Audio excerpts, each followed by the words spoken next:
உலகின் தலைசிறந்த அறுவை சிகிச்சை நிபுணர் வில்லியம் ஜான்சன் வால்சம் அவர்களுடைய வாழ்க்கை வரலாறு தான் நம்ம இந்த வீடியோவில் பார்க்க போகிறோம். 1847 ஜூன் 27 அன்னைக்கு இங்கிலாண்டில் இருக்கிற லண்டனில் வில்லியம் வாக்கர் வால்சமுக்கும் லூயிசா ஜான்சன் வால்சமுக்கும் மகனாக பிறக்கிறார். வில்லியம் ஜான்சன் வால்சம் இவர் கூட பிறந்தவங்க ஒரு யங்கர் பிரதர் இருந்திருக்கிறாங்க. இவருடைய அப்பா குடும்பத்துக்கு சொந்தமாக ஒரு பண்ணை நிலம் வச்சு விவசாயம் பார்த்து வந்திருக்கிறாங்க. இதனால் இவருடைய குடும்பம் நல்ல நிலையில் வாழ்ந்து வந்திருக்கிறாங்க. வில்லியம் ஜான்சன் வால்சம் சிறு வயதிலிருந்து இயந்திரங்கள் பற்றியும் இயந்திர கருவிகள் பற்றியும் தெரிஞ்சுக்கிறதுல ஆர்வம் காட்ட தொடங்கியிருந்தாங்க. இந்த நிலையில் 1852ஆம் ஆண்டு வில்லியம் ஜான்சன் வால்சமுக்கு 5 வயது இருக்கும்போது இவருடைய அப்பா இவரை படிக்க வைக்கிறதுக்காக லண்டன்லேயே இருக்கக்கூடிய ஒரு லோக்கல் எலிமெண்ட்ரி ஸ்கூலில் இவரை சேர்த்துடுறாங்க. அங்கு சேர்ந்து வில்லியம் ஜான்சன் வால்சம் இவருடைய ஆரம்ப கல்வியை படிக்க ஆரம்பிச்சிருந்தாங்க. ஆரம்ப கல்வியின் போதிலிருந்தே பள்ளி பாடங்களை ரொம்ப நல்லா வில்லியம் ஜான்சன் வால்சம் படித்து வந்தாங்க. பிறகு 1857ஆம் ஆண்டு இவருடைய 10 வயதில் வில்லியம் ஜான்சன் வால்சம் இவருடைய ஆரம்ப கல்வியை முடிச்சிடுறாங்க. இதுக்கப்புறமா இவருடைய அப்பா இவரை மேற்கொண்டு படிக்க வைக்கிறதுக்காக அந்த லண்டன் பரோ ஆஃப் இஸ்லிங்டனில் இருக்கிற ஹைபரிக்கு இவரை அனுப்பிடுறாங்க. குறிப்பாக அங்கிருந்த ஒரு லோக்கல் கிராமர் ஸ்கூலில் இவரை சேர்த்துடுறாங்க. அது ஒரு ஹை ஸ்கூலாக இருந்தது. அங்கு சேர்ந்து வில்லியம் ஜான்சன் வால்சம் இவருடைய ஹையர் எஜுகேஷன் உயர்கல்வியை படிக்க ஆரம்பிச்சிருந்தாங்க. உயர்கல்வியின் போது கிரீக், லட்டின் போன்ற கிளாசிக்கல் லாங்குவேஜஸை வில்லியம் ஜான்சன் வால்சம் கற்றுக்கிட்டு வந்தாங்க. இதே காலகட்டத்தில் இவருக்கு இயந்திரங்கள் பற்றியும் இயந்திர கருவிகள் பற்றியும் தெரிஞ்சுக்கிறதுல நிறைய ஆர்வம் இருந்தனால இவர் நிறைய இன்ஜின்ஸ், மெஷின்ஸ், அதுக்கப்புறமா மெக்கானிக்கல் இன்ஸ்ட்ருமெண்ட்ஸ் அதெல்லாம் இவர் டிஸ்அசம்பிள் பண்ணி அசம்பிள் பண்ணுறதுல கவனம் செலுத்த ஆரம்பிச்சிருந்தாங்க. இதன் காரணமாக இவர் இயந்திர பொறியியலில் ஆர்வம் கொள்கிறாங்க. ஸோ இயந்திர பொறியியலில் பயிற்சி பெறணும் அப்படின்னு வில்லியம் ஜான்சன் வால்சம் விரும்பவும் தொடங்கியிருந்தாங்க. இந்த நிலையில் 1864ஆம் ஆண்டு இவருடைய 17 வயதில் வில்லியம் ஜான்சன் வால்சம் இவருடைய ஹையர் எஜுகேஷனை அந்த ஹைபரியில் இருந்து அந்த லோக்கல் கிராமர் ஸ்கூல்ல இருந்து இவர் முடிச்சிடுறாங்க. முடிச்சதுக்கப்புறமா உடனடியாக இவர் ஒரு என்ஜினியரிங் ஃபேம், அது மெசர்ஸ் மார்ட்ஸ்லி அப்படின்னு அழைக்கப்படும் அந்த ஒரு இன்ஜினியரிங் ஃபேமில் ஒரு அப்ரெண்டிஸாக இந்த 1864ஆம் ஆண்டு வில்லியம் ஜான்சன் வால்சம் போய் ஜாயின் பண்ணுறாங்க. ஜாயின் பண்ணி அந்த இன்ஜினியரிங் ஃபேமில் இவர் இயந்திர பொறியியலில் பயிற்சி பெற தொடங்குறாங்க. அதுக்கப்புறம் போக போக தான் வில்லியம் ஜான்சன் வால்சமுக்கு அந்த இயந்திர பொறியியல் அப்படின்றது செட் ஆகாது அப்படின்னு இவருக்கு தெரிய வருது. ஏன்னா வில்லியம் ஜான்சன் வால்சம் கிட்டத்தட்ட 5.4 தான் இவருடைய ஹைட்டு. ஸோ இவர் ஒப்பீட்டு அளவில் அங்கே ஷார்ட்டாக இருந்தாங்க. மற்றவங்கள்லாம் இவரை விட ரொம்ப ஹைட்டாக இருந்தாங்க. அவங்களுக்கு தான் அந்த பயங்கரமான அந்த இன்ஜின்ஸ், அதே மாதிரி மெஷின்ஸ் அது எல்லாத்தையுமே பயன்படுத்துறதுல நிறைய அந்த ஃப்ளெக்சிபிலிட்டி இருந்தது. அது மட்டும் இல்லாமல் அவங்க ஏதுவாக அந்த இன்ஜின்ஸ், அதே மாதிரி மெஷின்ஸ் அதெல்லாமே சரியாக பயன்படுத்தக்கூடிய அந்த ஒரு எபிலிட்டியும் அவங்களுக்கு இருந்தது. ஆனால் வில்லியம் ஜான்சன் வால்சம் 5.4 தான் இவருடைய ஹைட் அப்படின்றனால இவருக்கு அந்தளவுக்கு அந்த எபிலிட்டி இல்லை இன்ஜின்ஸை, மெஷின்ஸ் எல்லாம் ஹேண்டில் பண்ணுறதுக்கு. ஸோ இது வில்லியம் ஜான்சன் வால்சமுடைய வாழ்க்கையில் இவருக்கு ஏற்பட்ட ஒரு திருப்பம். இந்த ஒரு சமயம் தான் வில்லியம் ஜான்சன் வால்சம் இதுக்கு மேலேயும் இந்த இன்ஜினியரிங் ஃபேமில் அப்ரெண்டிஸாக தொடர்ந்து பயிற்சி பெறுறது சரியாக இருக்காது அப்படின்னு முடிவு செய்கிறாங்க. இதுக்கப்புறமா வில்லியம் ஜான்சன் வால்சம் கெமிஸ்ட்ரி, வேதியியெல்லாம் ஆர்வம் காட்ட தொடங்குறாங்க. இதனால் இந்த இன்ஜினியரிங் ஃபேமில் இருந்து விலகிட்டு லண்டன்லேயே இருக்கக்கூடிய ஒரு இன்ஸ்டிடியூட்டில் இவர் போய் ஜாயின் பண்ணி கெமிஸ்ட்ரி, வேதியியல் படிக்க ஆரம்பிக்கிறாங்க. இதுக்கப்புறம் தான் மெல்ல மெல்ல வில்லியம் ஜான்சன் வால்சமுக்கு மெடிசன், மருத்துவத்தின் மீது ஆர்வம் ஏற்படுது. இவர் மருத்துவம் படிக்கணும் அப்படின்னு முடிவு செய்கிறாங்க. இதுக்கப்புறமா கரெக்டாக இவருடைய 20வது வயது அவருக்கு ஒரு மாதத்துக்கு முன்னாடி 1867 மே மாதம் இவருடைய 19 வயதில் வில்லியம் ஜான்சன் வால்சம் அந்த லண்டனுடைய சிட்டி ஆஃப் லண்டனில் இருக்கிற Saint Bartholomew's hospital medical school அங்கே இவர் போய் மருத்துவம் படிக்கிறதுக்காக ஒரு மெடிக்கல் ஸ்டூடெண்ட்டாக ஜாயின் பண்ணுறாங்க. அதாவது செயின்ட் பார்த்தாலமியூஸ் ஹாஸ்பிட்டல் அப்படின்றது ஒரு டீச்சிங் ஹாஸ்பிட்டல்.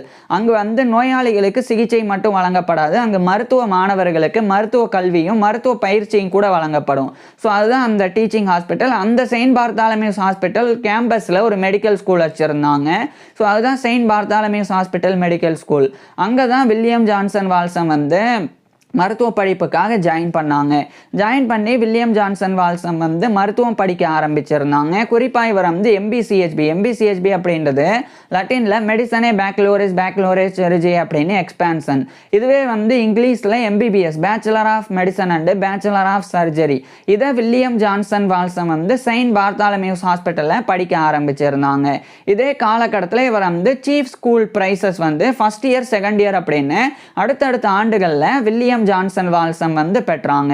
இந்த காலகட்டத்தில் இவருடைய மருத்துவ படிப்பின் போது மருத்துவ பாடத்திட்டங்களா அதாவது மெடிக்கல் கரிக்குலமா இவர் வந்து அனாட்டமி உடற்கூறியல், பிசியாலஜி உடலியல், பெத்தாலஜி நோயியல், மெட்டீரியா மெடிக்கா மருந்துகளினுடைய பண்புகள் குறித்து படிக்கிறது. அதுக்கப்புறம் வந்து கிளினிக்கல் மெடிசன் மருத்துவம், சர்ஜரி அறுவை சிகிச்சை, அதே மாதிரி ஃபார்மகலாஜிக்கல் கெமிஸ்ட்ரி மருந்தியல் வேதியியல், பயாலஜி உயிரியல், அதுக்கப்புறமா அப்சட்ரிக்ஸ் மகப்பேறு மருத்துவம் இந்த பிரசவம் பார்க்குறது, அதேமாதிரி கைனகாலஜி பெண் நோயியல் அப்படின்னு இது போன்ற எல்லா பாடங்களையும் ரொம்ப சிறப்பாக வில்லியம் ஜான்சன் வால்சம் வந்து படித்து வந்தாங்க. இந்த நிலையில் வில்லியம் ஜான்சன் வால்சமுக்கு வந்து பர்டிகுலராக மெட்டீரியா மெடிக்கா ஃபார்மசூட்டிக்கல் கெமிஸ்ட்ரி இந்த 2 சப்ஜெக்ட்ஸில் நிறைய ஆர்வம் இருந்தது. இதனால் இந்த 2 சப்ஜெக்ட்ஸை ரொம்ப சிறப்பாக படித்தாங்க. எந்த அளவுக்கு அப்படின்னா 1869ஆம் ஆண்டு லண்டன்லேயே இருக்கக்கூடிய ஒர்சிஃபில் சொசைட்டி ஆஃப் அபாத்தகேரிஸ் அவங்க தரப்பிலிருந்து இவருக்கு வந்து 2 கோல்டு மெடல்ஸ் இந்த மெட்டீரியா மெடிக்கா அதே மாதிரி அந்த ஃபார்மசூட்டிக்கல் கெமிஸ்ட்ரி இந்த 2 சப்ஜெக்ட்ஸில் இவருக்கு இருந்த ஆர்வத்துக்காகவும் இவருக்கு இருந்த அந்த திறமைக்காகவும் அந்த கோல்டு மெடல் வந்து வழங்கப்பட்டது அந்த ஒர்சிஃபில் சொசைட்டி ஆஃப் அபாத்தகேரிஸ் மூலமாக. அபாத்தகேரிஸ் அப்படின்றவங்க வந்து மருந்து தயாரிப்பாளர்கள். ஸோ அவங்களுக்கான ஒரு சொசைட்டி தான் இந்த ஒர்சிஃபில் சொசைட்டி ஆஃப் அபாத்தகேரிஸ். ஸோ அதனுடைய அந்த கோல்டு மெடல்ஸை இவர் பெறாங்க. அதுக்கப்புறம் 1870ஆம் ஆண்டு அந்த ஒர்சிஃபில் சொசைட்டி ஆஃப் அபாத்தகேரிஸோடைய லைசன்ஸையும் இவர் வந்து பெறாங்க. So licentiate of the society of apothecaries LSA அப்படின்ற எல்எஸ்ஏ அப்படின்ற அந்த லைசன்ஸை 1870ஆம் ஆண்டு வில்லியம் ஜான்சன் வால்சம் வந்து பெறாங்க. இந்த நிலையில தான் இவர் வந்து இந்த டிகிரியை ஸ்காட்லாண்டில் இருக்கிற அபர்டீன் அங்கே போய் படித்து கம்ப்ளீட் பண்ணணும் அப்படின்னு முடிவு செஞ்சு இந்த 1870ஆம் ஆண்டு வில்லியம் ஜான்சன் வால்சம் வந்து செயின்ட் பார்த்தாலமியூஸ் ஹாஸ்பிட்டல்ல இருந்து டெம்பரவரியாக விலகி இங்கிலாந்தோடைய லண்டனில் இருக்கிற சிட்டி ஆஃப் லண்டன்ல இருந்து ஸ்காட்லாண்டில் இருக்கிற அபர்டீனுக்கு இவர் போயிடுறாங்க. அங்கே போய் அங்கே இருக்கிற யூனிவர்சிட்டி ஆஃப் அபர்டீனுடைய மெடிக்கல் ஸ்கூலான university of Aberdeen school of medicine and dentistry அங்கே இவர் வந்து ஜாயின் பண்ணுறாங்க. இது வந்து இன்றைய காலகட்டத்தில் Aberdeen university school of medicine medical sciences and nutrition அப்படின்னு அழைக்கப்படுது. ஸோ இது யூனிவர்சிட்டி ஆஃப் அபர்டீனுடைய மெடிக்கல் ஸ்கூல் தான். அங்கே ஜாயின் பண்ணி வில்லியம் ஜான்சன் வால்சம் வந்து அந்த எம்பிசிஹெச்பி வந்து தொடர்ந்து படித்து 1871ஆம் ஆண்டு கிட்டத்தட்ட இவருடைய 23-24 வயதில் வில்லியம் ஜான்சன் வால்சம் வந்து அந்த ஒரு எம்பிசிஹெச்பி மெடிசனே பேக்லோரஸ் சர்ஜரி அப்படின்ற MBBS bachelor of medicine and bachelor of surgery இதை அந்த university of Aberdeen school of medicine and டென்டிஸ்ட்ரியில் இருந்து இவர் வந்து கம்ப்ளீட் பண்ணிடுறாங்க. அதுக்கப்புறம் உடனடியாக அந்த ஸ்காட்லாண்டில் இருக்கிற அபர்டீன்ல இருந்து மறுபடியும் இங்கிலாந்தோடைய லண்டனில் இருக்கிற சிட்டி ஆஃப் லண்டனுக்கே இவர் போயிடுறாங்க. மறுபடியும் செயின்ட் பார்த்தாலமியூஸ் ஹாஸ்பிட்டலில் ஜாயின் பண்ணுறாங்க. இந்த முறை இவர் வந்து அந்த ஹாஸ்பிட்டலோடைய மெடிக்கல் ஸ்கூலில் ஜாயின் பண்ணாமல் அந்த செயின்ட் பார்த்தாலமியூஸ் ஹாஸ்பிட்டலே இவர் ஒரு ஹவுஸ் பிசிஷியனாக ஜாயின் பண்ணுறாங்க. அதாவது வில்லியம் ஜான்சன் வால்சம் வந்து இந்த எம்பிசிஹெச்பி அதாவது எம்பிபிஎஸ் இந்த டிகிரி முடித்த உடனடியாக வில்லியம் ஜான்சன் வால்சம் ஒரு மருத்துவராக நோயாளிகளுக்கு சிகிச்சையெல்லாம் கொடுக்க முடியாது. அதுக்கு முன்னாடி வில்லியம் ஜான்சன் வால்சம் வந்து ஒரு மருத்துவமனையில் சேர்ந்து அங்கே இருக்கக்கூடிய தேர்ந்த மருத்துவர்கள் நோயாளிகளுக்கு சிகிச்சை கொடுக்கறத பார்த்து பயிற்சி பெறணும். அதுக்கப்புறமா அந்த தேர்ந்த மருத்துவர்களினுடைய மேற்பார்வையின் கீழே வில்லியம் ஜான்சன் வால்சமே நோயாளிகளுக்கு சிகிச்சை கொடுக்கணும். இதெல்லாம் சரியாக செஞ்சாதான் வில்லியம் ஜான்சன் வால்சம் ஒரு மருத்துவராக தகுதி பெற முடியும். இதுக்காக அந்த செயின்ட் பார்த்தாலமியூஸ் ஹாஸ்பிட்டலில் இவர் ஜாயின் பண்ணுறாங்க. அப்போ டாக்டர் ஃப்ரான்சிஸ் ஹாரிஸ் அப்படின்னு சொல்லி ஒரு மருத்துவர் இருந்தாங்க. அவர் மூலமாக இவர் வந்து ஹவுஸ் பிசிஷியனாக மருத்துவ பயிற்சிகளை பெற்றாங்க. இது வந்து 1871 மே மாதத்திலிருந்து. அதுக்கப்புறம் சில மாதங்களுக்கு பிறகு சார்ல்ஸ் இர்விங் அப்படின்னு சொல்லி இன்னொரு மருத்துவர் அவர் கீழே இவர் ஒரு ஹவுஸ் பிசிஷியனாக ஜாயின் பண்ணி வில்லியம் ஜான்சன் வால்சம் வந்து மருத்துவ பயிற்சிகளை பெற்று வந்தாங்க. இந்த நிலையில தான் இவருக்கு அறுவை சிகிச்சை நிபுணர் ஆகணும், சர்ஜன் ஆகணும் அப்படின்னு சொல்லி ஒரு ஆர்வம் ஏற்படுது. அதாவது மருத்துவத்தில் நிறைய பிரான்ச்சஸ் இருக்குது. குறிப்பாக வந்து நார்மலாக ஒரு ஜென்ரல் ப்ராக்டிஸ்னர் ஒரு ஃபிசிஷியன் ஆகலாம். அதே மாதிரி ஒரு அப்சட்ரிஷியன் மகப்பேறு மருத்துவர் ஆகலாம், பீடியாட்ரிஷியன் குழந்தை மருத்துவர் ஆகலாம், அதே மாதிரி ஆப்தமாலஜிஸ்ட் கண் மருத்துவர் ஆகலாம், டென்டிஸ்ட் பல் மருத்துவர் ஆகலாம். இப்படிலாம் ஒவ்வொரு மருத்துவம் வந்து படித்து அந்த ஒரு ஃபெசிலிட்டியில் பயிற்சி பெற்ற அந்தந்த மருத்துவர்கள் ஆக முடியும். ஸோ அது மாதிரி இவர் வந்து சர்ஜரியில் ட்ரைனிங் பெற்று ஒரு சர்ஜன் ஆகணும் அப்படின்னு சொல்லி முடிவு செய்கிறாங்க. இந்த நிலையில் அதே 1871 நவம்பர் 17 அன்னைக்கு அந்த இங்கிலாந்துடைய லண்டன்லேயே இருக்கிற Royal college of surgeons of England அதனுடைய ஒரு மெம்பராக இவர் வந்து தேர்ந்தெடுக்கப்படுறாங்க. இது வந்து இங்கிலாந்தில் இருக்கிற சர்ஜன்ஸ் அறுவை சிகிச்சை நிபுணர்களுக்கு உண்டான ஒரு ராயல் காலேஜ். அதனுடைய மெம்பர்ஷிப்பையும் ஃபெல்லோஷிப்பையும் பெறது ஒரு பெரிய ஒரு டிகிரி மாதிரி. ஸோ அதை வில்லியம் ஜான்சன் வால்சம் வந்து 1871 நவம்பர் 17 அன்னைக்கு member of the Royal college of Surgeons அப்படின்னு சொல்லி MRCS அப்படின்ற அந்த மெம்பர்ஷிப்பை இவர் வந்து பெறாங்க. அதுக்கப்புறம் 1872 ஆண்டுடைய ஆரம்ப காலகட்டத்தில் வில்லியம் ஜான்சன் வால்சம் வந்து ஹோம்ஸ்கூட் அப்படின்னு சொல்லி ஒரு சர்ஜன் ஒரு அறுவை சிகிச்சை நிபுணர் அவருக்கு கீழே ஒரு ஹவுஸ் சர்ஜனாக ஜாயின் பண்ணி ஒரு சர்ஜன் அறுவை சிகிச்சை நிபுணர் ஆகிறதுக்குண்டான அந்த பயிற்சிகளை வில்லியம் ஜான்சன் வால்சம் வந்து மேற்கொள்றாங்க. அதுக்கப்புறமா ஒரு ஹவுஸ் சர்ஜனா இவருடைய பயிற்சிகள் சர்ஜிக்கல் ட்ரைனிங் அந்த அறுவை சிகிச்சை பயிற்சியை முடிச்சுட்டு இவர் ஒரு சர்ஜன் அறுவை சிகிச்சை நிபுணரா வில்லியம் ஜான்சன் வால்சம் வந்து தகுதி பெற்றுறாங்க. இதுக்கப்புறம் இவர் வந்து பிரைவேட் பிராக்டிஸ் பண்ணுவோம் ஒரு மருத்துவமனை நிறுவி அப்படின்னு முடிவு செஞ்சிருந்தாங்க. ஆனா இந்த நிலையில தான் இவர் படிச்ச Saint Bartholomew's hospital medical school அங்கே இவர் ஒரு அசிஸ்டன்ட் டெமான்ஸ்ட்ரேட்டர் ஆஃப் அனாட்டமி அப்படின்ற அந்த பதவியை வந்து பெறாங்க. ஸோ 1872 ஆண்டிலிருந்து வில்லியம் ஜான்சன் வால்சம் வந்து அசிஸ்டன்ட் டெமான்ஸ்ட்ரேட்டர் ஆஃப் அனாட்டமி அந்த பதவியில் அந்த செயின்ட் பார்த்தாலமியூஸ் ஹாஸ்பிட்டல் மெடிக்கல் ஸ்கூலில் இவர் வந்து ஒர்க் பண்ண ஆரம்பிக்கிறாங்க. இப்போது அனாட்டமி அப்படின்றது உடற்கூறியல் அப்படின்னா உடல் உறுப்புகள் திசுக்கள் எலும்புகள் அவைகளினுடைய ஸ்ட்ரக்சர் கட்டமைப்பு குறித்து படிக்கிறது தான் அனாட்டமி உடற்கூறியல் அப்படின்றது. உதாரணத்துக்கு நம்மளுடைய இருதயம் அது வந்து நம்மளுடைய உடல் எங்கே அமைஞ்சிருக்கு, அதனுடைய வடிவம் என்ன, அந்த இதயத்தில் எத்தனை சேம்பர்ஸ் அறைகள் இருக்குது, அந்த இதயத்திலிருந்து எவ்வாறு இரத்த நாளங்கள் வந்து நம்மளுடைய உடல் முழுக்க பரவி இருக்கு, அதுக்கப்புறமா நம்மளுடைய உடல் திசுக்கள் அது வந்து எப்படி அமைஞ்சிருக்கு, நம்மளுடைய உடல் எலும்புகள் அது எந்த வடிவத்தில் அமைஞ்சிருக்கு, அதனுடைய அந்த கட்டமைப்பு அதனுடைய சேர்க்கை அதெல்லாம் எப்படி இருக்கு. ஸோ இப்படி ஒட்டுமொத்தமாக உடல் உறுப்புகள் திசுக்கள் எலும்புகள் அவைகளினுடைய ஸ்ட்ரக்சர் கட்டமைப்பு குறித்து படிக்கிறது தான் அனாட்டமி உடற்கூறியல் அப்படின்றது. இந்த ஒரு உடற்கூறியல் பாடம் அப்படின்றது மருத்துவ பாடத்திட்டத்தில் வரக்கூடியது. ஏன்னா anatomy physiology pathology materia மெடிக்கா clinical medicine surgery அப்படின்னு இது போன்ற பாடங்கள்லாம் வரும். அதில் அனாட்டமியை மருத்துவ மாணவர்களுக்கு ஒரு அசிஸ்டன்ட் டெமான்ஸ்ட்ரேட்டராக இவர் வந்து 1872 ஆண்டிலிருந்து டெமான்ஸ்ட்ரேட் பண்ண ஆரம்பிச்சிருந்தாங்க. அதாவது டெமான்ஸ்ட்ரேட்டர் அப்படின்றது ஒரு பதவி. இது என்ன அப்படின்னா இப்போ நேரடியாக உடல் உறுப்புகள் எலும்புகள் திசுக்கள் அது வந்து ஒரு விலங்கினுடைய உடலை வந்து டைசெக்ட் பண்ணுறதோ அல்லது இறந்த உடல்கள் மனித உடல்களை பயன்படுத்தி டைசெக்ட் பண்றதோ அந்த மாதிரி பண்ணி நேரடியாக அந்த உடல் உறுப்புகளினுடைய கட்டமைப்புகள் எலும்புகளினுடைய திசுக்களினுடைய கட்டமைப்புகள்லாம் விளக்கக்கூடியது. அந்த பதவி தான் டெமான்ஸ்ட்ரேட்டர் அப்படின்ற பதவி. அப்பேற்பட்ட ஒரு டெமான்ஸ்ட்ரேட்டர் ஆஃப் அனாட்டமிக்கு ஒரு உதவியாளராக அசிஸ்டன்ட் டெமான்ஸ்ட்ரேட்டர் ஆஃப் அனாட்டமியாக அவர் இருந்தாங்க. ஆனால் அதுக்கு அடுத்த ஆண்டே 1873 வில்லியம் ஜான்சன் வால்சம் வந்து அந்த அசிஸ்டன்ட் டெமான்ஸ்ட்ரேட்டர் அப்படின்றதிலிருந்து ஒரு ஃபுல் டெமான்ஸ்ட்ரேட்டர் ஆஃப் அனாட்டமி அந்த பதவியை வந்து பெற்றாங்க. இதுக்கப்புறம் இவர் வந்து மெடிக்கல் ஸ்டூடெண்ட்ஸுக்கு டெமான்ஸ்ட்ரேஷன்ஸ் வந்து பண்ண ஆரம்பிச்சிருந்தாங்க. இதில் வில்லியம் ஜான்சன் வால்சம் வந்து அபர்டீன் ஸ்காட்லாண்டில் இருக்கிற அபர்டீனுக்கு போய் படிக்கும்போது சர் ஜான் ஸ்ட்ரதர்ஸ் அவர்கிட்ட இவர் வந்து சர்ஜரி அறுவை சிகிச்சையை கற்றுக்கிட்டாங்க. அதுக்கப்புறம் சர் ஜேம்ஸ் பேஜட் அப்படின்றவர்கிட்ட இருந்து இவர் வந்து பெத்தாலஜி நோயியலை படித்தாங்க. இந்த ரெண்டு நபர்களுடைய வாழ்க்கை வரலாறை நம்ம ஏற்கனவே பார்த்துருக்குறோம்.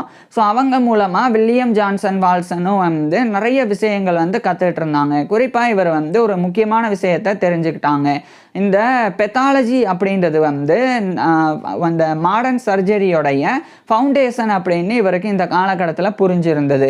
அதாவது இந்த நோயியல் அப்படின்றது நவீன அறுவை சிகிச்சைக்கான அடித்தளம் அப்படின்றத வில்லியம் ஜான்சன் வால்சம் புரிஞ்சிருந்தாங்க. இதனால நோயியல் சார்ந்த ரிசர்ச்லையும் ஈடுபட்டாங்க. நோயியல் பெத்தாலஜி அப்படின்றது நோய் கிருமிகள் அந்த நோய் கிருமிகள் ஏற்படுத்தக்கூடிய நோயின் தன்மைகள் அந்த நோயின் தன்மைகளால் பாதிக்கப்பட்ட உடல் திசுக்கள் இவைகள் பற்றியெல்லாம் படிக்கிறது பெத்தாலஜி நோயியல் அப்படின்றது. அதில் வில்லியம் ஜான்சன் வால்சம் வந்து நிறைய ரிசர்ச்லாம் பண்ணாங்க. இந்த நிலையில் 1875 ஜூன் 10 அன்னைக்கு வில்லியம் ஜான்சன் வால்சம் வந்து அந்த இங்கிலாந்துடைய லண்டனில் இருக்கிற Royal college of surgeons of England அதனுடைய ஒரு ஃபெல்லோவாகவும் தேர்ந்தெடுக்கப்படுறாங்க. ஏற்கனவே 1871 நவம்பர் 17 மெம்பராக தேர்ந்தெடுக்கப்பட்டாங்க. இப்போ 1875 ஜூன் 10 அன்னைக்கு ஃபெல்லோவாக தேர்ந்தெடுக்கப்படுறாங்க. So fellow of the Royal college of surgeons FRCS அப்படின்ற இந்த ஒரு பட்டத்தை கௌரவத்தை 1875 ஜூன் 10 அன்னைக்கு வில்லியம் ஜான்சன் வால்சம் வந்து பெறாங்க. இதுக்கப்புறமா இதே காலகட்டத்தில் வில்லியம் ஜான்சன் வால்சம் வந்து A Manual of Operative Surgery on the Dead Body அப்படின்ற டைட்டிலில் ஒரு புக்கை எழுதி இவர் வந்து வெளியிடுறாங்க. அதுக்கப்புறம் அதனுடைய செகண்ட் எடிஷன் 2வது பதிப்பை சர் தாமஸ் ஸ்மித் அப்படின்ற ஒரு ஆராய்ச்சியாளர் அவர் கூட இணைஞ்சு 1876ஆம் ஆண்டு அதே A Manual of Operative Surgery on the Dead Body அந்த ஒரு புக்கினுடைய செகண்ட் எடிஷன் 2வது பதிப்பை வில்லியம் ஜான்சன் வால்சம் வெளியிட்டாங்க. இதுக்கப்புறமா இந்த 1876ஆம் ஆண்டு தான் வில்லியம் ஜான்சன் வால்சம் வந்து அந்த லண்டன்லேயே இருக்கக்கூடிய மெட்ரோபாலிட்டன் ஹாஸ்பிட்டல் அதனுடைய ஒரு சர்ஜன் அறுவை சிகிச்சை நிபுணராக இவர் வந்து நியமிக்கப்பட்டாங்க. அது மட்டும் இல்லாமல் அந்த மெட்ரோபாலிட்டன் ஹாஸ்பிட்டலுடைய நோஸ் அண்டு த்ரோட் அதாவது மூக்கு மற்றும் தொண்டை அந்த மூக்கு மற்றும் தொண்டை இவைகளில் ஏற்படக்கூடிய நோய்களுக்குண்டான டிபார்ட்மெண்ட் அங்கே இவர் ஒரு சர்ஜன் அறுவை சிகிச்சை நிபுணராக 1876ஆம் ஆண்டிலிருந்து பணிபுரிய ஆரம்பிச்சிருந்தாங்க. அது மட்டும் இல்லாமல் Royal Hospital for diseases of the Chest அதாவது மார்பு குறித்த நோய்கள் அந்த இருதய நோய் ஸோ இது பற்றினக்காக தனியாக வந்து இருந்த மருத்துவமனை ஸோ அந்த Royal Hospital for diseases of the Chest அதனுடைய ஒரு சர்ஜன் அறுவை சிகிச்சை நிபுணராகவும் அதே 1876ஆம் ஆண்டு வில்லியம் ஜான்சன் வால்சம் நியமிக்கப்பட்டாங்க. இதுக்கப்புறம் இதே 1876ஆம் ஆண்டு இவருடைய 29 வயதில் வில்லியம் ஜான்சன் வால்சம் வந்து ஈடித் ஸ்பென்சர் அப்படின்ற ஒரு பெண்ணை வந்து திருமணம் பண்ணிக்கிறாங்க. திருமணத்துக்கு அப்புறமா வில்லியம் ஜான்சன் வால்சமுக்கும் இவருடைய மனைவியான ஈடித் ஸ்பென்சர் வால்சம் இவங்க 2 பேருக்குமே குழந்தைகள் எதுவும் பிறக்கலை. இருந்தபோதும் வில்லியம் ஜான்சன் வால்சம் மற்றும் இவருடைய மனைவியான ஈடித் ஸ்பென்சர் வால்சம் இவங்க 2 பேருடைய திருமண வாழ்க்கையானது மிகவும் மகிழ்ச்சியானதாக இருந்து வந்தது. இது வில்லியம் ஜான்சன் வால்சமுடைய பர்சனல் லைஃப் தனிப்பட்ட வாழ்க்கையாக இருந்தது. இது ஒரு பக்கம் இருக்கு. இன்னொரு பக்கம் வில்லியம் ஜான்சன் வால்சம் வந்து தொடர்ச்சியாக அந்த ஆராய்ச்சிகள் எல்லாம் தொடர்ந்து ஈடுபட்டாங்க. குறிப்பாக இந்த சர்ஜிக்கல் பெத்தாலஜி அதாவது அறுவை சிகிச்சை நோயியல் அது குறித்து மாணவர்களுக்காக ஒரு புக்கை வந்து இவர் எழுதினாங்க. அதை 1878ஆம் ஆண்டு a handbook of surgical pathology for the use of students in the museum of Saint Bartholomew's hospital அப்படின்னு சொல்லி அந்த ஒரு டைட்டில் அந்த புக்கு 1878ஆம் ஆண்டு வில்லியம் ஜான்சன் வால்சம் வந்து வெளியிட்டாங்க.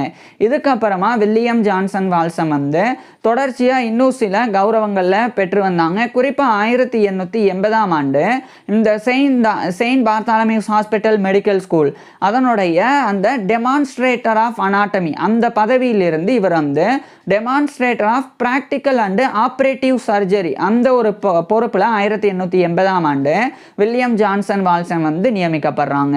ஸோ இவர் வந்து நடைமுறை மற்றும் செயல்பாட்டு அறுவை சிகிச்சை அதில் ஒரு டெமான்ஸ்ட்ரேட்டராக 1880ஆம் ஆண்டிலிருந்து பணிபுரிய ஆரம்பிக்கிறாங்க. அதுக்கப்புறமா 1881ஆம் ஆண்டு மார்ச் 10 அன்னைக்கு செயின்ட் பார்த்தாலமியூஸ் ஹாஸ்பிட்டலோடைய ஒரு அசிஸ்டன்ட் சர்ஜன் உதவி அறுவை சிகிச்சை நிபுணராக வில்லியம் ஜான்சன் வால்சம் வந்து நியமிக்கப்படுறாங்க. இதுக்கப்புறமா வில்லியம் ஜான்சன் வால்சம் வந்து தொடர்ச்சியாக இன்னும் பல மருத்துவமனைகளில் பணிகளை பெற்று வந்தாங்க. குறிப்பாக வந்து லண்டனில் இருக்கிற பிராம்லி அங்கே இருக்கிற பிராம்லி காட்டேஜ் ஹாஸ்பிட்டல் அந்த பிராம்லி காட்டேஜ் ஹாஸ்பிட்டலில் ஒரு கன்சல்டிங் சர்ஜன் ஒரு ஆலோசனை அறுவை சிகிச்சை நிபுணராக அவர் நியமிக்கப்பட்டாங்க.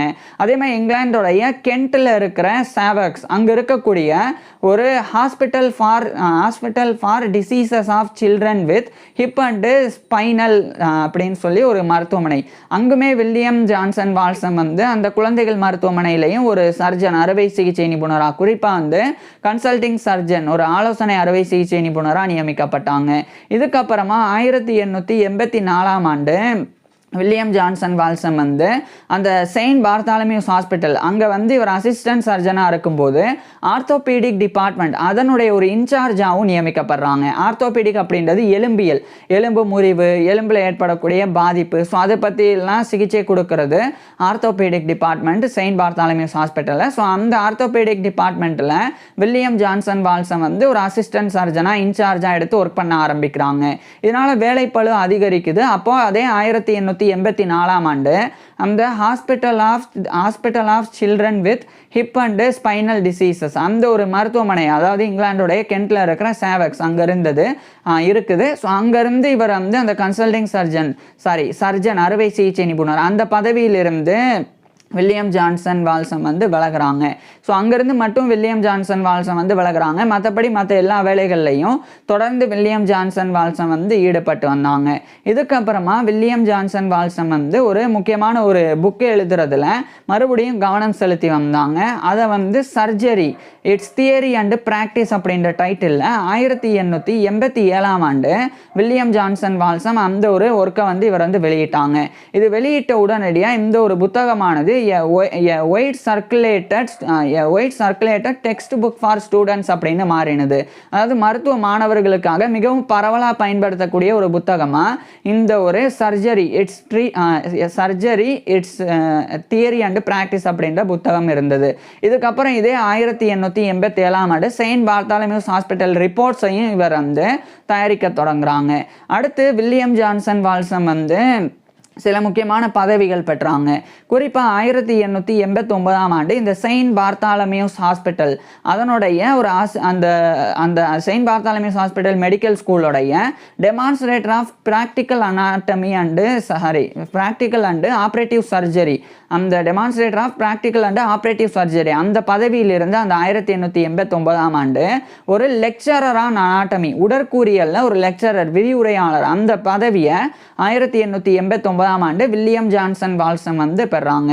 அதுக்கப்புறமா 1890 ஆண்டு அந்த செயின்ட் பார்த்தாலமியூஸ் ஹாஸ்பிட்டலோடைய நர்சிங் ஸ்கூல் அதனுடைய ஒரு சர்ஜிக்கல் இன்ஸ்ட்ரக்டராக அறுவை சிகிச்சை கற்பிப்பாளராக 1890 ஆண்டு வில்லியம் ஜான்சன் வால்சம் வந்து நியமிக்கப்படுறாங்க.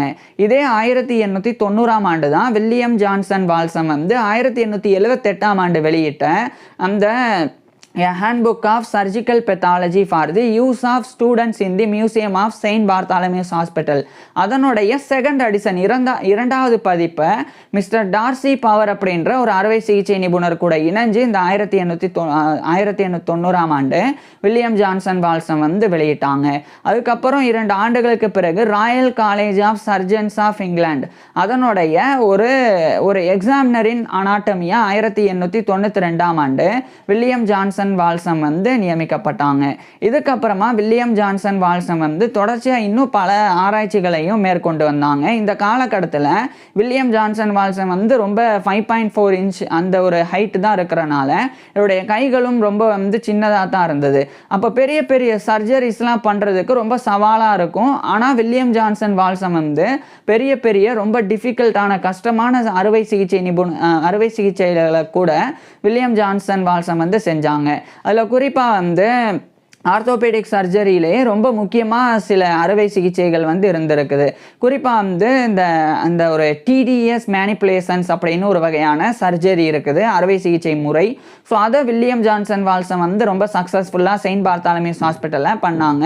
அது மட்டும் இல்லாமல் இந்த ஹேர் லேப் அதுக்கப்புறமா இன்னும் கூடுதலாக வந்து கிளஃப்ட் அப்படின்னு சொல்லி ஒரு அறுவை சிகிச்சை வந்து இருக்குது, கிளஃப்ட் பேலட் அப்படின்னு. ஸோ இது மாதிரியான ரொம்ப கஷ்டமான அறுவை சிகிச்சைகளை கூட வில்லியம் ஜான்சன் வால்சம் வந்து பண்ணாங்க. மேலும் செயின்ட் பார்த்தாலமியூஸ் ஹாஸ்பிட்டலில் அப்டாமினல் சர்ஜரி அதாவது இந்த அடிவயிற்று அறுவை சிகிச்சை அதை பண்ண முதல் அறுவை சிகிச்சை நிபுணர் அப்படின்ற பெருமையையும் வில்லியம் ஜான்சன் வால்சம் வந்து பெற்றாங்க. இதுக்கப்புறம் 1895 ஆண்டு the deformities of the human foot with their treatment அப்படின்ற டைட்டில் ஒரு புக்கு. இது 1895 ஆண்டு வில்லியம் ஜான்சன் வால்சம் வந்து வெளியிட்டாங்க. அதுக்கப்புறம் 1896 ஆண்டு இவர் ஏற்கனவே பணிபுரிஞ்ச அந்த ஒரு மருத்துவமனை மெட்ரோபாலிட்டன் ஹாஸ்பிட்டல் அதனுடைய சர்ஜனாக 20 ஆண்டுகள் பணிபுரிஞ்சாங்க 1876 இப்போ 1896 ஆண்டு கன்சல்டிங் சர்ஜனா ஆலோசனை அறுவை சிகிச்சை நிபுணராக வில்லியம் ஜான்சன் வால்சம் வந்து மாறுறாங்க. அதுக்கப்புறம் 1897 ஆண்டு இந்த காலகட்டம் வரைக்கும் செயின்ட் பார்த்தாலமிஸ் ஹாஸ்பிட்டல் ரிப்போர்ட்ஸை வந்து 10 வருடங்கள் 1887 டு 1897 வரைக்கும் வில்லியம் ஜான்சன் வால்சம் வந்து அதை வந்து ஒர்க்காக வந்து பண்ணியிருந்தாங்க. அதுக்கப்புறம் இந்த 1897 ஆண்டு தான் நிறைய பதவிகள் இவர் பெற்றாங்க. குறிப்பாக வந்து பெரிய பெரிய பதவிகளை இந்த Saint Bartholomew's hospital medical school அதனுடைய லெக்சரர் ஆன் அனாட்டமி அந்த பதவியிலிருந்து லெக்சரர் ஆன் சர்ஜரி அதாவது அறுவை சிகிச்சை விரிவுரையாளராக 1897 ஆண்டு வில்லியம் ஜான்சன் வால்சம் நியமிக்கப்பட்டாங்க. மேலும் அந்த செயின்ட் பார்த்தாலமியூஸ் ஹாஸ்பிட்டலுடைய அசிஸ்டன்ட் சர்ஜன் உதவி அறுவை சிகிச்சை நிபுணர் அந்த பதவியிலிருந்து ஒரு ஃபுல் சர்ஜன் ஒரு முழு அறுவை சிகிச்சை நிபுணராகவே பதவி உயர்வு 1897 ஆண்டு வில்லியம் ஜான்சன் வால்சம் பெற்றாங்க. மேலும் royal college of surgeons of இங்கிலாந்துடைய கோட் ஆஃப் எக்ஸாமினர்ஸில் ஒரு எக்ஸாமினரின் சர்ஜரியாகவும் இவர் வந்து 1897 ஆண்டிலிருந்து பணிபுரிய ஆரம்பிச்சிருந்தாங்க. அதுக்கப்புறமா 1898 ஆண்டு வில்லியம் ஜான்சன் வால்சம் வந்து கூடுதலாக இவர் ஒரு முக்கியமான புக்கை வந்து எழுதினாங்க. அது வந்து nasal obstruction the diagnosis of the various conditions causing it and their treatment அப்படின்ற டைட்டிலில் 1898 ஆண்டு வில்லியம் ஜான்சன் வால்சம் வந்து இந்த ஒரு ஒர்க்கையும் வந்து வெளியிட்டாங்க. இந்த காலகட்டத்திலெல்லாம் இவர் ஏற்கனவே வெளியிட்டிருந்த புத்தகங்கள் வந்து குறிப்பாக அதில் ரொம்ப முக்கியமானது வந்து surgery it's theory and practice அப்படின்னு 1887 ஆண்டு இவர் வெளியிட்ட புத்தகம். அது வந்து அடுத்தடுத்த பதிப்புகள் ஃபர்ஸ்ட் எடிஷனுக்கு அப்புறம் second, third, fourth, fifth, sixth அப்படின்னு சொல்லி அடுத்தடுத்த பதிப்புகள் 7th எடிஷன் வரைக்கும் இந்த காலகட்டத்தில் தொட்டது. அதுக்கப்புறம் 1900 ஆண்டு காலகட்டத்தில் வில்லியம் ஜான்சன் வால்சம் வந்து ஒரு முக்கியமான ஒரு ஒர்க்கை வந்து எழுதினாங்க. அது வந்து some remarks on the surgery of gall bladder and bile ducts அப்படின்ற டைட்டிலில் 1901 ஆண்டு இந்த ஒரு ரிசர்ச் ஒர்க்கை வெளியிட்டாங்க. இதில் இவருடைய ஃபஸ்ட்டு 20 கேசஸுக்கு இவர் எப்படி வந்து பித்தப்பை கல்லை வந்து அறுவை சிகிச்சை மூலமாக அகற்றினார் அது பற்றி வில்லியம் ஜான்சன் வால்சம் வந்து எழுதி வெளியிட்டிருந்தாங்க. அதுக்கப்புறம் 1902 ஆண்டு ராயல் காலேஜ் ஆஃப் சர்ஜன்ஸோடைய எக்ஸாமினர் இன் சர்ஜரி அந்த பதவியிலிருந்து இவர் வந்து ரிட்டையர் ஆயிடுறாங்க. அதுக்கப்புறம் வில்லியம் ஜான்சன் வால்சம் வந்து இந்த ஆர்டியோஸ்க்ளரைட்டிஸ் மூலமாக இவர் வந்து பாதிக்கப்படுறாங்க. இது வந்து இருதயத்தில் தமனிகளில் ஏற்படக்கூடிய பாதிப்பு அது வந்து ஒரு அடைப்பு மாதிரி. ஸோ அந்த ஒரு பாதிப்புனால வில்லியம் ஜான்சன் வால்சம் வந்து பாதிக்கப்படுறாங்க. இப்படி இருந்த போதும் கூட 1903 ஆண்டு இவர் எழுதி வெளியிட்ட surgery it's theory and practice அப்படின்ற புக் அதனுடைய 8th எடிஷனை 1903 ஆண்டு இவர் வெளியிட்டாங்க. ஸோ மொத்தமாக 1887 1903 வரைக்கும் 8 பதிப்புகள் இந்த புக்கை வெளியிட்டாங்க. இதுதான் வந்து widely circulated text book for students அப்படின்னு இருந்தது. இது பல ஆண்டுகள் அடுத்து பயன்பாட்டுக்கு இருந்தது. இந்த நிலையில தான் அந்த ஆர்டியோஸ்க்ளரைட்டிஸ் மூலமாக பாதிக்கப்பட்ட வில்லியம் ஜான்சன் வால்சம் வந்து 1903 அக்டோபர் 5 அன்னைக்கு இவருடைய 56 வயதிலேயே இறந்து போயிடுறாங்க. ஸோ 1903 அக்டோபர் 5 அன்னைக்கு இவருடைய 56 வயதிலேயே வில்லியம் ஜான்சன் வால்சம் வந்து இறந்து போயிடுறாங்க. இவர் இறந்து போனதுக்கு அப்புறமா வில்லியம் ஜான்சன் வால்சமுடைய மனைவியான ஈடித் ஸ்பென்சர் வால்சம் அவங்களும் வந்து இறந்து போகிறாங்க.